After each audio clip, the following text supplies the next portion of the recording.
Hello Portugal lovers, so we are now in Moinhos do Dão. It belongs to Viseu district and we are here with Freya. She is Dutch and she is the owner of this beautiful place. We just arrived now and she will be making a guide tour for us. Yeah. Together with Steve and my husband, I own this. I want to just add that. Yes. He might jump in also at some great, point. Okay. because we don't know him still. Okay. No, he's out fazer compras right now. Okay, so yeah, let's go. Okay, so I'm just gonna pretend like you're a visitor and Yes. that this is, of course, you've never been here before. So the Moinhos do Dão is in my family. My mom bought it 32 years ago. It's an old mill complex. And so your family were here already? Yes, before? yes. My mother okay. wanted to not manage it anymore, and then Oh. Stephen and myself we moved here. So we Okay. took it over, How long the now? management, and we're here now for 9 years. Okay. And she built it up as an ecotourism business, Uh-huh. and we took it over as such, and it still is, although the scale that we are doing that is smaller. For all sorts of reasons. We also want to have time for other things than tourism. Yes. So, but the place is good for hosting, around 15, 20 people. Okay. We have... You have 5 or 6? Yeah, we have cabins. We have 2 actual apartments, of which one right now needs to be repaired. But anyway, yeah, we can host. We have beds for around that amount of people, and we have plenty of camping space as well. Yeah, so. and nature. Yeah. So this is an old barn complex that has been I wouldn't say restored, but apartments have been built into it.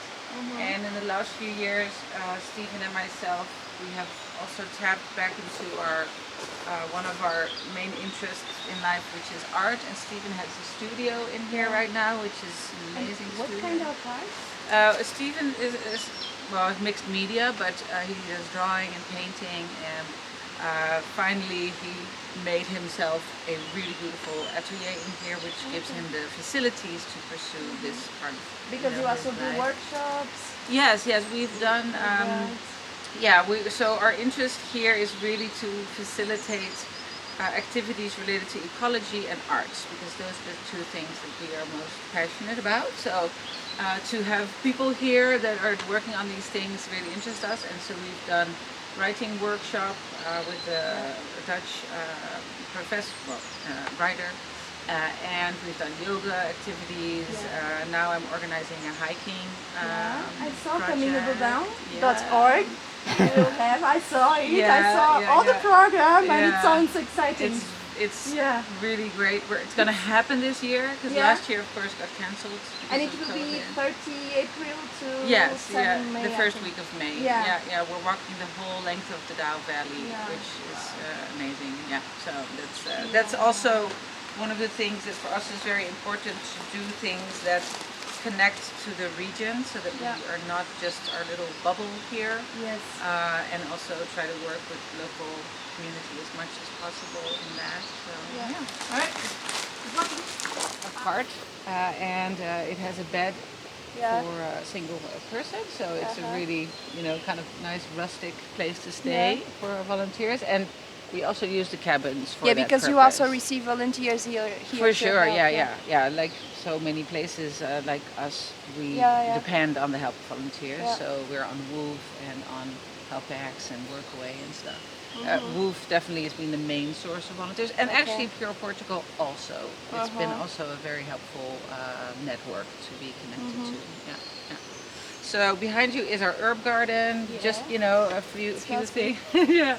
The salvia is blooming, and of course there's always lots of weeding to do. The rosemary is going crazy, and very important for our quinta. Just as I think for most people that move to these type of places, is to grow your own food and to really have that connection to the land. So we definitely have integrated that in our life here. The vegetable garden will also go by in a second. So the quinta is built out of sucalcus. Yeah. It's the whole complex. The heart of the quinta is 1.5 hectares. That's not that big, but what's interesting is that even on this small scale, because of the way of the lay of the land, you can host a lot of people, and everybody has their own privacy, which is really nice. And you are off-grid too, I read. Yes, we are off-grid. Yeah, we have, so you have solar panels. Solar and hydro. Yeah.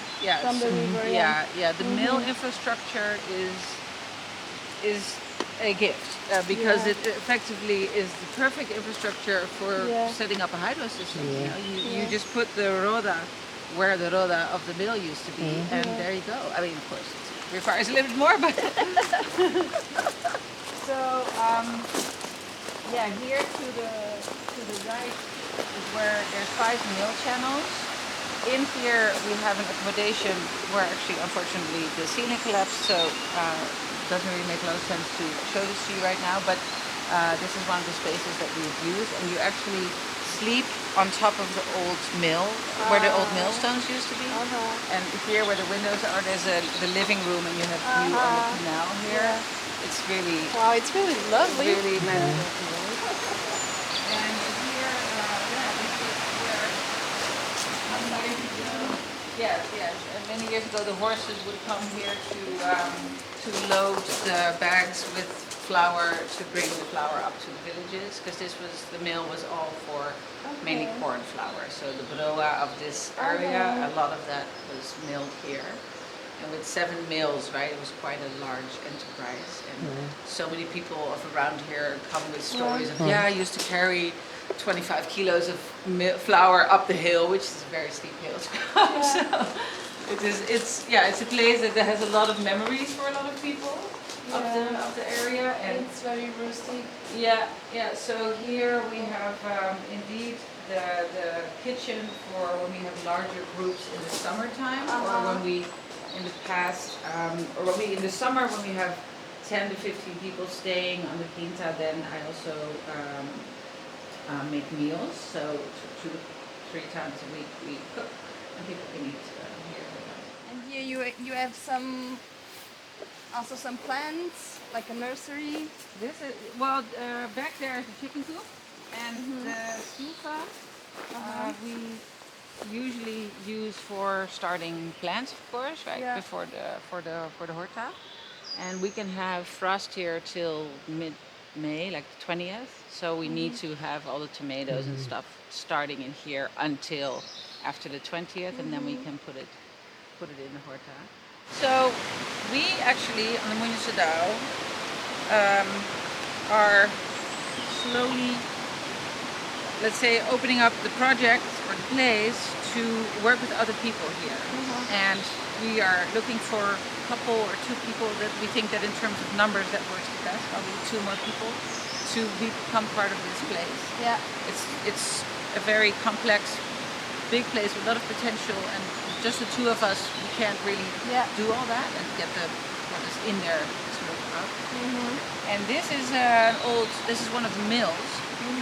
And with the floods that happen in the winter, sometimes they're very high, the water comes through that little hole in the door, so we would be underwater now. This is how high the river can get. This was in January, this was underwater, right here. Yeah, I was underwater till here. I wouldn't go here, but yeah. Whoa. And I'm just pointing it out because one of the things that in people that might join us in the project could be a very beautiful complementing area is to regenerate the mills. We are not doing that, and it has a potential for a lot of things, right? For producing things, but also for education, for people visiting and seeing the mills. So, and in here is actually a renovated mill, so it could be brought back to life. If you want to peek inside, Danielle, be my guest. It's a bit of a mess because of the high water.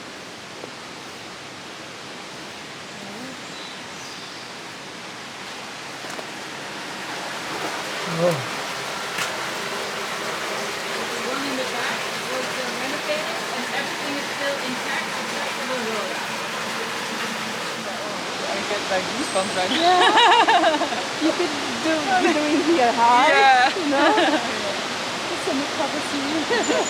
So that is the waterfall of the Asud. So So the soot is of course where the water was collected to give enough pressure to go to the mills. And you see down here is our bridge. We take off, but we have in a few weeks we'll have a bridge again that goes to the island. The island is this wild zone. It's like a river forest effectively because it has only trees that grow on a river, like the freishoes and amieiros, so ashes and alders and willows, and of course also mimosas, but we're taking those up. And you can see the king ferns here. It's really amazing, this area. You can disappear in it and be completely so in this amazing ecosystem of a river forest.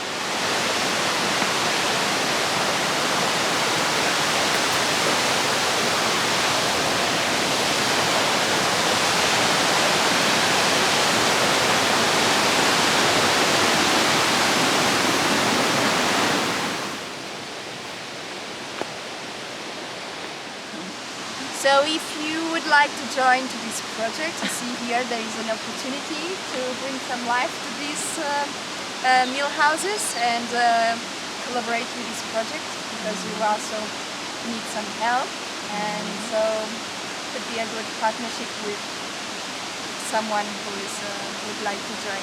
Yeah. This place has space for more people, and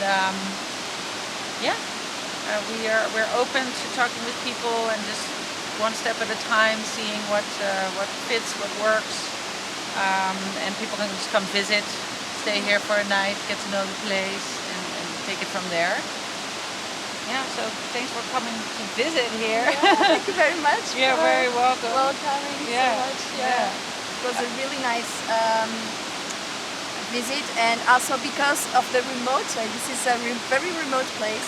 So it was really nice because we could hike a little bit. Yeah. We could come with a motorhome For too. sure, I think so too. Yeah. But it's nice for the walk too, and we were happy to come. And what you were mentioning about the remoteness, so it's remote because we're at the end of a 1.5 kilometer dirt road, which has 2 difficult areas. But in terms of where we're located, we're very close to Viseu, which is like half-hour drive. Yeah, we came from Viseu. Right. It's like so it's very, let's say, private and quiet and in nature, but still very connected, which is also very good for us. Because we really want also to continue that life, and not be very remote only. But for a retreat, it's perfect. Yes, it's very good for everyone. Yes. I would do a retreat. Yeah. Well, we're gonna actually for the CuidaDão, we're gonna stay here. Moinhos is in the middle of the Dow Valley. That's kilometer 50. We're gonna have a rest day here, and we're gonna have a couple, 2 guys coming from Porto to cook vegetarian food for us and do guided meditation. And so for the retreats, we also have a partnership with really good vegetarian cooks. They are absolutely lovable, their food and their personality. So I just want to do a shout out to Hugo and Nuno. And for sure. CuidaDão.org. You can see the program. Yeah, it's 30 beautiful. April starts. And we'll go again in the fall and the next spring. So the CuidaDão is there. Thank you so much. You're welcome. You too.